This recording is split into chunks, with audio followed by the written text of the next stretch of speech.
د نړیوال جام د لوبو پر دوام سبا ورځ افغانستان د انګلستان پر وړاندې، خو د افغانستان لپاره بهترین ښه چانس، بهترین ښه خبر او د انګلستان لپاره یو بد نیوز یا بد خبر چې دا به څه خبره وي. راځو دغه ویډیو ته مخکې له دې چې ټول معلومات درکړو، که هر چا یې رانډ یوټیوب چینل نه وي سبسکرایب کړی، په مهربانۍ سره یې سبسکرایب کړئ.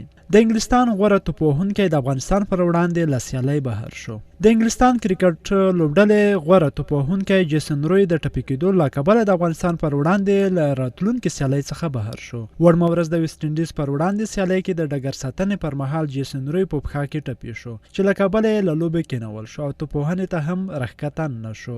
اوس د نړیوال جام څخه خپاره شوي خبرونه وایي چې جیسن روی به د راتلونکو 2 سیالیو کې په پښه کې د ټپونو له کبله نه لوبېږي.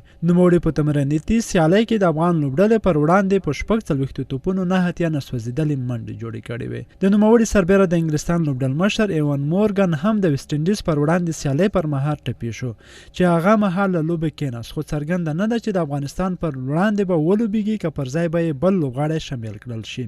په روان کرکټ نړیوال جام کې د اورښت له کبله لوبه لغوه کېدل او د لوبغاړو ټپي کېدل د خبرونو د سر مهم ټکي دي چې افغان لوبډلې په شمول هره لوبډله د لوبغاړو له ژوبلېدو کړېږي. تر دې دمه د محمد شهزاد په ګډون 4 لوبغاړي په ټپي کېدو له نړیوال جام څخه بهر شوي.